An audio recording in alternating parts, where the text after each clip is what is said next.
Atas petunjuk penyelamat kita dan menurut ajaran ilahi,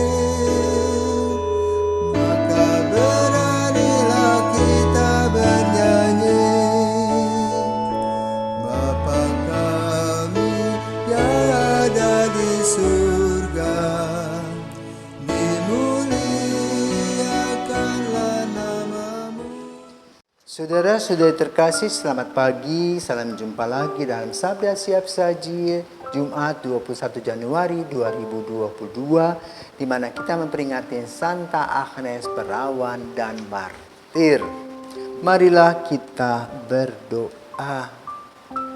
Dalam nama Bapa dan Putra dan Roh Kudus. Amin. Allah yang kekal dan kuasa, yang lemah dalam pandangan dunia, Kau pilih untuk mempermalukan yang berkuasa. Hari ini kami kenangkan kesaksian Santa Agnes yang menyerahkan nyawa demi imannya. Semoga kami pun teguh dalam iman dan tetap setia sampai mati. Demi Yesus Kristus, Putramu dan pengantara kami yang hidup dan berkuasa kini dan sepanjang masa. Amin. Tuhan bersamamu dan bersama rohmu. Inilah Injil Yesus Kristus menurut Markus. Dimuliakanlah Tuhan. Markus bab 3 ayat 13 sampai dengan 19. Pada suatu hari Yesus naik ke atas bukit. Ia memanggil orang-orang yang dikehendakinya dan mereka pun datang kepadanya. Ia menetapkan 12 orang untuk menyertai dia dan untuk diutusnya memberitakan Injil dan untuk menerima dari dia kuasa mengusir setan. Ke-12 orang yang ditetapkannya itu ialah Simon yang diberinya nama Petrus, Yakobus anak Zebedeus dan Yohanes saudaranya. Yang keduanya ia beri nama Boanerges, yang berarti anak-anak guru. Selanjutnya Andreas, Filipus, Bartolomeus, Mateus, Thomas, Yakobus anak Alfeus, Tadeus, Simon orang Zelot dan Judas Iskariot yang mengkhianati dia. Demikianlah sabda Tuhan. Terpujilah Kristus. Kita mempunyai nama, maka sejak kecil kita disebut, dipanggil secara khusus dan kita tahu. Ya. Bahkan sapi-sapi pun diberi nama.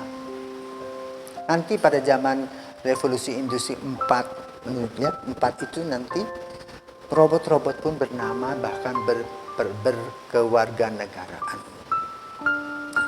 Kembali kita kepada panggilan Yesus.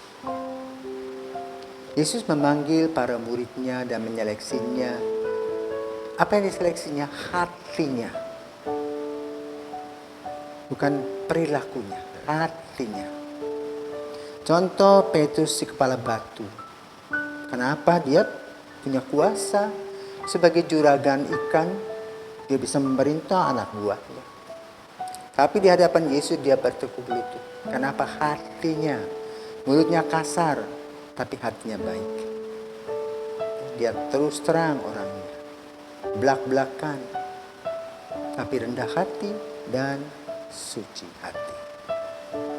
Andreas pun sama, dia meninggalkan keluarganya, mengikuti Yesus. Ini para nelayan. Si kembar, Yohanes dan Yakobus. Awalnya orang tuanya ingin menyerahkan anak-anak ini supaya bisa duduk di sebelah kiri dan kanan Yesus. Tetapi Yesus mengatakan itu bukan urusannya. Itu urusan Bapa di surga. Yang penting sekarang anakmu belajar menjadi murid. Demikian pula Filipus, Mateus yang kemudian menjadi pengarang Injil, Bartolomeus, Thomas yang kemudian tidak percaya ketika Yesus bangkit. Dan dia mengatakan apa? Sebelum aku mencucukkan jariku ke dalam luka-lukanya, aku tidak percaya. Yakobus yang lain, anak Alfeus, bukan si kembar. Kemudian Judas Tadeus dan Judas Iskariot. Simon bukan Petrus. Nah, Murid-murid ini mempunyai karakternya yang berbeda-beda. Yang Yesus tidak mengubah karakter mereka, tetapi seperti sebuah warna-warni dalam vas bunga, menjadi sebuah keindahan dalam pelayanan. Yang paling penting adalah bagaimana mereka bisa memberikan hati, berbawan hati dengan Yesus, sehingga pelayanan kasihnya terus berjalan. Hari ini yang unik adalah kita memperingati Santa Agnes. Siapakah Santa Agnes itu? Agnes itu hidup pada zaman gereja perdana. Masa ketika orang-orang Kristen mengalami penindasan dan penganiayaan yang kejam dalam pemerintahan bangsa Romawi. Mereka berkumpul di katakombe. Katakombe itu kuburan di bawah tanah. Diperkirakan Santa Agnes itu meninggal pada tahun 304 atau 305 dalam pemerintahan Kaisar Diocletianus. Usia Agnes diperkirakan 13 tahun. Ini hebatnya. Sebagai anak muda, anak kecil, dia mempunyai satu prinsip kedekatan dengan Yesus. Maka Agnes yang disebut juga anak domba, betul-betul anak yang cantik. Walaupun dia berasal dari keluarga kaya, banyak putra-putra bangsawan menaksir dia tidak mau, tetap ingin menjadi pengantin Kristus. Maka seorang gubernur marah ketika anaknya ditolak oleh Agnes. Maka kemudian dia dimasukkan ke dalam penjara. Dan dia dikirim ke rumah pelacuran. Tapi tetap dia tidak mau. Dia katakan, Kristusku pencemburu. Ia tidak akan membiarkan kemurnian para mempelainya dicemarkan seperti itu. Ia akan melindungi dan menyelamatkan mereka, katanya lagi. Kalian dapat menodai pedang kalian dengan darahku, tapi kalian tidak akan pernah dapat menodai kesucian tubuhku yang telah kupersembahkan kepada Kristus. Tentu gubernurnya amat sangat marah. Ya. Nah, karena sangat marah, lalu Agnes itu dibantai. Dan dia masih menyanyikan lagu pujian kepada Kristus. Sehingga pemuda yang telah jatuh cinta tadi kapok. Namun Agnes tetap mengatakan, tidak, aku tidak mau.